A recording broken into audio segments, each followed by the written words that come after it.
DSP वंदना शर्मा ने बाहुबली नेता गुड्डू पंडित को सिखा दिया सबक।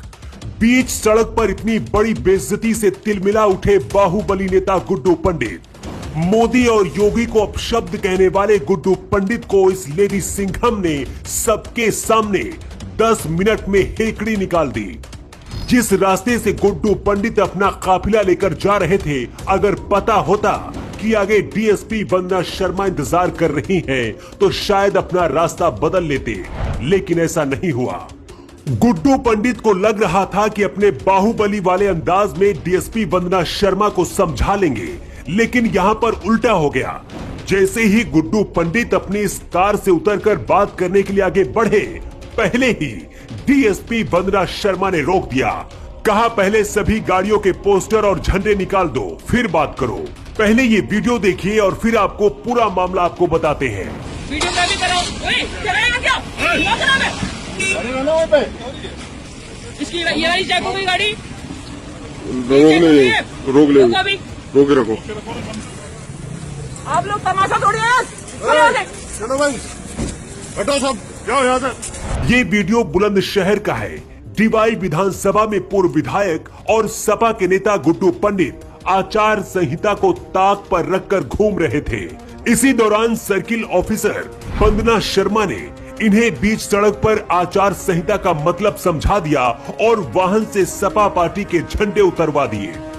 इस दौरान कई बार गुड्डू पंडित ने सर्किल ऑफिसर वंदना शर्मा से बात करने की कोशिश की, लेकिन वंदना शर्मा ने बात करने से साफ मना कर दिया। इसके बाद गाड़ियों से झंडे उतरवाकर चुपचाप ही गुड्डू पंडित निकल लिए। इस पूरी घटना का ये वीडियो सोशल मीडिया पर भी वायरल हो रहा है। गुड्डू पंडित बुलंदशहर के डीवाई विधानसभा क्षेत्र में मजबूत पकड़ रखते हैं। सपा से विधायक भी रह चुके हैं। इनकी गिनती बाहुबली नेताओं में होती है। अपने बयानों से भी खूब चर्चा में रहते हैं। कभी योगी तो कभी पीएम मोदी को अपशब्द कहते मिल जाते हैं। शायद गुड्डू पंडित को लग रहा था कि आचार संहिता इन पर लागू नहीं हो रही है, लेकिन कानून हर किसी के लिए बराबर होता है, फिर चाहे कोई भी हो। डीएसपी वंदना शर्मा अपने सख्त तेवर के लिए जानी जाती हैं। गुड्डू पंडित को लग रहा था कि वो वंदना शर्मा को समझा बुझाकर निकल लेंगे, लेकिन ऐसा नहीं हुआ। माननीय चुनाव आयोग द्वारा आदर्श आचार संहिता लागू की गई है, जिसका पुलिस द्वारा पालन कराया जा रहा है। इसी क्रम में कल डीवाई पुलिस द्वारा सघन चेकिंग की जा रही थी रात्रि में, जिसमें पूर्व विधायक गुड्डू पंडित की भी गाड़ियां थी जिन पर झंडे व बैनर लगे हुए थे। उन्हें तत्काल जो है मौके पर ही हटवाया गया एवं गाड़ियों की भी सघन चेकिंग की गई। डीएसपी वंदना शर्मा ने क्या ये कार्रवाई करके सही किया है? क्या आचार संहिता का उल्लंघन करने वाले नेताओं पर इसी तरह से कार्रवाई होनी चाहिए या फिर नहीं? आपका क्या कहना? अखिलेश यादव ने परशुराम का फरसा लखनऊ में लगवाया, लेकिन वो 8 दिन में ही जमीन पर टूटकर कैसे आ गया? ब्राह्मण वोटों के लिए सस्ती भक्ति पर खुद परशुराम नाराज। क्या परशुराम का फरसा गिरना अपमान है? घोर अपमान। सियासत की मिट्टी में मजबूती नहीं होती, सियासत का लोहा भी जल्दी पिघल जाता है। इसीलिए देखिए, 8 दिन पहले अखिलेश यादव ने परशुराम के हथियार फरसा का अनावरण किया और वो हल्की बारिश हवा में कैसे गिर गया। ग्राउंड पे हमारी टीम पहुंची, उसके पहले ही वहां से गिरा हुआ फरसा हटा दिया गया। लेकिन हम आपको दोनों वीडियो दिखाते हैं। पहले वीडियो में हमारे संवाददाता शिवम की रिपोर्ट है और दूसरे वीडियो में वायरल वीडियो का हिस्सा। वायरल वीडियो में साफ दिख रहा है कि परशुराम का फरसा टूटकर जमीन पर गिर गया है और क्षतिग्रस्त हो गया है, लेकिन वहां मौजूद लोग दावा करते हैं कि ये तो रिपेयरिंग के लिए नीचे उतारा गया है, लाइट लगानी है। यानी लाइट लगाने का काम अनावरण के पहले नहीं किया गया था। परशुराम की पूजा अंधेरे में हुई। क्या परशुराम का फरसा गिरना सपा के लिए कोई अशुभ संकेत है? क्या फरसे का ढांचा बनाते वक्त किसी इंजीनियर से सलाह नहीं ली गई? अखिलेश यादव खुद इंजीनियर हैं, तो फिर उसकी ऊंचाई, लंबाई, चौड़ाई देखकर क्यों नहीं भाप पाए? फरसे का पोल 68 फीट का है और ऊपर फरसे की चौड़ाई भी ज्यादा है, जिसकी वजह से संभल नहीं पाया। क्या परशुराम का फरसा गिरने से अखिलेश यादव का सपना भी टूट गया? ये बड़ा सवाल है। हर पार्टी को परशुराम से कितना प्रेम है, कितनी भक्ति है, इसका जीता जागता उदाहरण आपके सामने है। सपा प्रमुख अखिलेश यादव ने पूर्वांचल एक्सप्रेसवे के निकट ही पूजा अर्चना कर भगवान परशुराम का मंदिर और मंदिर के बाहर स्थापित उनके प्रमुख अस्त्र फरसे का अनावरण किया। भगवान परशुराम की इस फरसे की ऊंचाई 68 फीट है। मटेरियल सही नहीं होने के कारण फरसा जमीन पे गिर गया, जिस पे सियासत भी हो रही है। लेकिन ये अपमान है और घोर अपमान है जो सपा को भारी पड़ सकता है, क्योंकि अगर परशुराम नाराज हो जाएंगे तो सपा को भारी नुकसान। अखिलेश यादव ने परशुराम का फरसा लखनऊ में लगवाया, लेकिन वो 8 दिन में ही जमीन पर टूट कर कैसे आ गया? ब्राह्मण वोटों के लिए सस्ती भक्ति पर खुद परशुराम नाराज। क्या परशुराम का फरसा गिरना अपमान है? घोर अपमान। सियासत की मिट्टी में मजबूती नहीं होती, सियासत का लोहा भी जल्दी पिघल जाता है। इसीलिए देखिए 8 दिन पहले अखिलेश यादव ने परशुराम के हथियार फरसा का अनावरण किया और वो हल्की बारिश हवा में कैसे गिर गया। ग्राउंड पे हमारी टीम पहुंची, उसके पहले ही वहां से गिरा हुआ फरसा हटा दिया गया। लेकिन हम आपको दोनों वीडियो दिखाते हैं। पहले वीडियो में हमारे संवाददाता शिवम की रिपोर्ट है और दूसरे वीडियो में वायरल वीडियो का हिस्सा।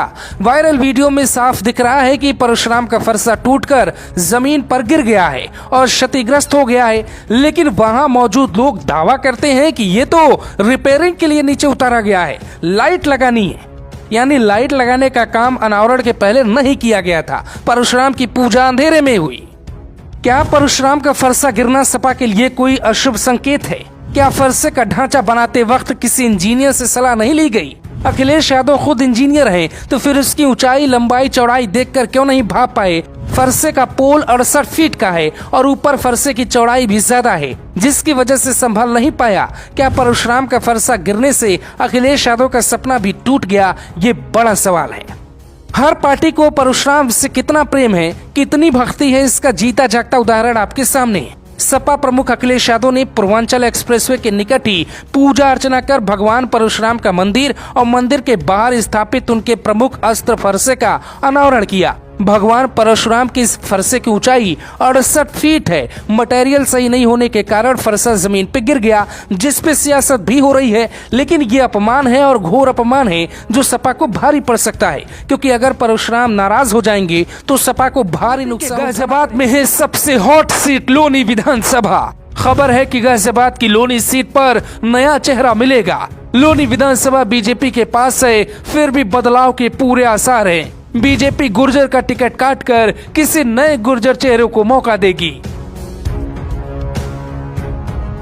बीजेपी की जीत पक्की करने के लिए एवरेज परफॉर्मर्स की जगह नए चेहरों को मौका मिलेगा और नए चेहरों को मौका मिलेगा। इसीलिए आज हम आपको बताते हैं कि गाजियाबाद की लोनी सीट का समीकरण क्या है, कौन है नया चेहरा जो बीजेपी में भावी उम्मीदवार हो सकता है। आज की इस रिपोर्ट के साथ आप हर रोज एक ऐसी रिपोर्ट देखेंगे कि कौन हो सकता है आपका विधायक। लोनी विधानसभा सीट की सबसे पहले पड़ताल करते हैं। बीजेपी के खास सूत्र बताते हैं कि इस बार नंदकिशोर गुर्जर के बजाय पार्टी प्रवीण कुमार बंसल को टिकट दे सकती है। प्रवीण कुमार बंसल भी गुर्जर हैं और आरएसएस बीजेपी में ठीक पकड़ रखते हैं। ये सीट पिछले 5 सालों से चर्चा में है। वो क्यों है ये सभी जानते हैं, जिसके कारण योगी आदित्यनाथ भी खासे नाराज है। ऐसे में बीजेपी के अंदर इस बात की चर्चा है कि किसी ऐसे नेता को टिकट दिया जाए जो संगठन में भी पकड़ रखता हो और समाज में भी उसकी लोकप्रियता बरकरार हो। हमारी पड़ताल और हमारी इनपुट के मुताबिक प्रवीण कुमार बंसल ही इन बातों में पूरी तरह से फिट बैठते हैं। प्रवीण कुमार बंसल के रिश्ते बीजेपी में अमित शाह से लेकर जेपी नड्डा तक बेहतर हैं। इसमें बड़ी बात यह है कि किसानों में भी प्रवीण कुमार बंसल के नाम पर शायद नाराजगी नहीं होगी। पश्चिम की राजनीति समझने वाले राजनीतिक जानकार कहते हैं लोनी सीट पे प्रवीण कुमार बंसल का टिकट लगभग पक्का है, क्योंकि किसानों और गुर्जर वोटरों में अच्छी पकड़ है। इस सीट पर मुस्लिम त्यागी गुर्जर बहुल वोटर में है, लेकिन प्रवीण कुमार बंसल की पकड़ सभी जातियों पर है। इस सीट पर किसान आंदोलन का साफ असर दिखेगा। ऐसे में बीजेपी बदलाव के साथ जनता की नब्ज पकड़ेगी। इसलिए हर लिहाज से बीजेपी नेता और समाजसेवी प्रवीण कुमार बंसल को ही टिकट मिलने के पूरे आसार हैं। बीजेपी की जो सीटें खतरे में हैं, उनमें से एक सीट है लोनी विधानसभा भी। इसीलिए बीजेपी पुराने विधायक के साथ जाने का रिस्क नहीं लेना चाहती और नया चेहरा प्रवीण कुमार बंसल का हो सकता है। गुर्जर के बदले किसी गुर्जर को मौका देकर बीजेपी एक तीर से 2 निशाना लगाएगी। पहला, गुर्जर समाज को नाराज नहीं करेगी और दूसरा, नाराज किसानों और गुर्जरों को नया चेहरा देकर खुश कर लेगी। प्रवीण कुमार बंसल पढ़े लिखे होने के साथ साथ किसी जाति विशेष या धर्म विशेष के लिए भड़काऊ बयान नहीं देते हैं, जिससे उनकी लोकप्रियता सभी जाति और धर्मों में बरकरार है। प्रवीण कुमार बंसल ने जन आशीर्वाद यात्रा के दौरान बड़ी भीड़ बुलाकर अपनी ताकत भी दिखा दी। कार्यकर्ताओं और बीजेपी नेताओं के चहेते प्रवीण कुमार बंसल की इस बीच मुलाकात अमित शाह से भी हुई और उन्हें क्षेत्र में काम करने का मौका मिला। जब कोई नेता चुनाव में आता है तो चेहरा नया ही होता है, लेकिन वो जीत के बाद अपने विकास के एजेंडे से जनता का हीरो या विलेन बनता है, ये भी लोनी की जनता बखूबी समझती है। फिलहाल इस बात की चर्चा है कि बाकी कैंडिडेट को छोड़ प्रवीण कुमार बंसल को ही टिकट क्यों मिलेगा, ऐसा उनमें क्या खास है, हम आपको ये भी समझाते हैं। बीजेपी को चाहिए एक ऐसा नेता जो किसान और गुर्जरों के बीच तालमेल ठीक से बैठा पाए। प्रवीण कुमार उस लिस्ट में सबसे ऊपर हैं। एक बार की बात है, गुर्जरों और राकेश टिकैत को एक साथ एक मंच पर लाने वाले प्रवीण कुमार बंसल ही थे। तब नंद किशोर गुर्जर और राकेश टिकैत को एक साथ बैठाकर बड़ा चमत्कार कर दिया था। इसीलिए बीजेपी लोनी को बचाने के लिए नए चेहरों के साथ आएगी और वो चेहरा प्रवीण कुमार बंसल का ही हो सकता है। Bureau report,